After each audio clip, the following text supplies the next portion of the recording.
இந்திய அரசுக்கென்று தனியாக ஒரு சொந்தமாக ஒரு விமானம் இல்லாதபோது, டாடா, அதானி போன்றவர்களுக்காக எங்கள் கடலையும், எங்கள் நிலத்தையும் பறித்து விவசாயிகளிடமிருந்தும், பொதுமக்களிடமிருந்து கார்ப்பரேட் பெரும் முதலாளிகளுக்கு தாரை வார்க்கிற அந்த முயற்சியில் ஈடுபட்ட அதிகாரிகள், அரசியல்வாதிகள், அமைச்சர்கள் யாராக இருந்தாலும் அவர்களை தேர்தல் காலங்களில் அவர்களுடைய முகங்களை தோலுரிப்பேன். 2019 நாடாளுமன்ற தேர்தலில் இருந்து 2024 நாடாளுமன்ற தேர்தல் வரை திமுக கூட்டணியில் முக்கிய பங்கு வகித்த தமிழக வாழ்வுரிமை கட்சி இன்று அந்த கூட்டணியில் இருந்து வெளியேறுகிறது. சார், அந்த திமுக கூட்டணியிலிருந்து வெளியேறியிருக்கீங்க. அது மட்டும் இல்லாமல் அந்த கூட்டணி கூட ஒரு 10 கோரிக்கைகளை அடங்கியது கொடுத்துருக்கீங்க. அந்த கோரிக்கைகளை அதுக்கான என்ன சொல்லியிருக்காங்க? நாங்கள் கொடுத்த அந்த 10 கோரிக்கைகளை குறித்து நிறைவேற்ற முடியும் அல்லது முடியாது. அதில் எது நிறைவேற்றக்கூடிய கோரிக்கைகள், எது நிறைவேற்ற முடியாத கோரிக்கைகள் என்கிற அளவில் எந்த ஒரு பேச்சுவார்த்தையிலும் திமுக தலைமையிலான தலைவர்கள் ஈடுபடவில்லை.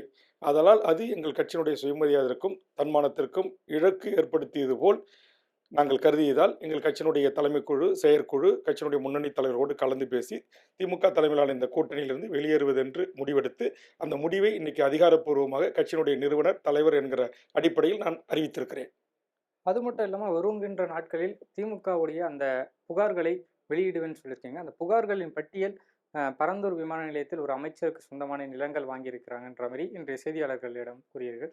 அது அதாவது பரந்தூர் விமான நிலையத்தை ஏன் அங்கு அமைக்க வேண்டும், அந்த அவசியம் ஏன் ஏற்பட்டது, அங்கு விவசாய நிலங்களையும் நீர்நிலைகளையும் அழிப்பதற்கான அடிப்படை காரணம் என்ன, அந்த மண்ணில் வாழ்கின்ற ஆண்டாண்டு காலமாக வாழ்கின்ற பூர்வீகுடி மக்களை அப்புறப்படுத்த வேண்டிய அவசியம் என்ன, இந்திய அரசுக்கென்று தனியாக ஒரு சொந்தமாக ஒரு விமானம் இல்லாத போது டாடா, அதானி போன்றவர்களுக்காக எங்கள் கடலையும், எங்கள் நிலத்தையும் பறித்து விவசாயிகளிடமிருந்தும், பொதுமக்களிடமிருந்து கார்ப்பரேட் பெரும் முதலாளிகளுக்கு தாரை வார்க்கிற அந்த முயற்சியில் ஈடுபட்ட அதிகாரிகள், அரசியல்வாதிகள், அமைச்சர்கள் யாராக இருந்தாலும் அவர்களை தேர்தல் காலங்களில் அவர்களுடைய முகங்களை தோலுரிப்பேன் என்று நான் அறிவித்திருக்கிறேன். அதற்கு காரணம், ஏற்கனவே இந்த நாட்டில் அதிகாரத்தில் இருந்தவர்களும் தற்போது இருக்கிறவர்களும் தங்களுக்கான பினாமியின் பெயரில் பல்லாயிரக்கணக்கான ஏக்கர் நிலங்களை வாங்கி அந்த இடத்தில் ரியல் எஸ்டேட் வணிகத்தை பல மடங்கு உயர்த்துவதும், அந்த இடத்தில் தொழிற்சாலைகளை கொண்டு வந்து அங்கே விளைத்தின் மதிப்பை உயர்த்துவதும், இது ஒரு திட்டமிட்டு தமிழ்நாடு முழுக்க நடைபெற்றுக் கொண்டிருக்கிறது. இது நடைபெறுவதற்கு பின்புலமாக இருப்பவர்கள் யார், காரணமாக இருப்பவர்கள் யார், அந்த ரியல் எஸ்டேட் வணிக நிறுவனங்கள் எது என்பதையெல்லாம் கண்டுபிடித்து பொதுமக்கள் மத்தியில் கொண்டு ஏற்கனவே நான் பலமுறை சுட்டிக்காட்டி பேசியிருக்கிறேன்.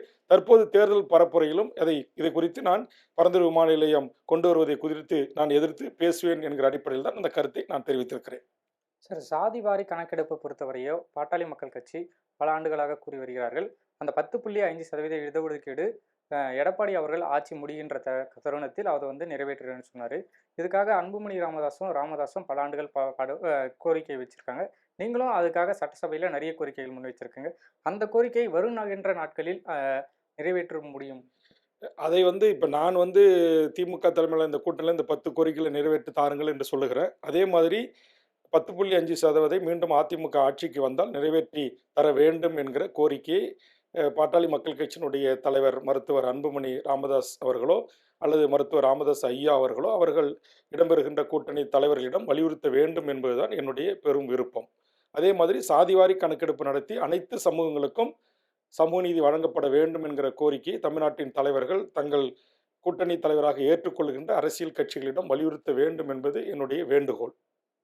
2026 சட்டமன்ற தேர்தல் குறிப்பாக பார்த்தீங்கன்னா 4 முனை போட்டி என்கின்ற போய்கொண்டிருக்கும் தருணத்தில் ராமதாஸ், சசிகலா அவர்கள் இணைந்து 5 முனை போட்டி என்கின்ற ஒரு நிலை உருவாகியுள்ளது. இப்பொழுது தமிழக வாழ்வுரிமை கட்சியும் தனித்து நிற்கும் ஒரு நிலைமை வருகிறது. கண்டிப்பாக தமிழக வாழ்வுரிமை கட்சியோடு ஒத்த கருத்துள்ள ஆதரவு இயக்கங்கள், அமைப்புகள், அரசியல் கட்சிகளோடு சேர்ந்து இந்த தேர்தலில் எப்படி போட்டியிடுவது, தனித்து போட்டியிடுவதா, ஒத்த கருத்துள்ள அமைப்புகளோடு சேர்ந்து கூட்டணி அமைத்து போட்டியிடுவதா, அல்லது பெரிய அரசியல் கட்சிகளோடு தொகுதி உடன்பாடு வைத்துக்கொண்டு போட்டியிடுவதா என்பதையெல்லாம் எங்கள் கட்சியும் எங்களை ஆதரிக்கின்ற அரசியல் கட்சிகள், அமைப்புகளோடு கலந்து பேசி நாங்கள் 30ஆம் தேதிக்கு முன்பாக அறிவிக்க இருக்கிறோம். நன்றி.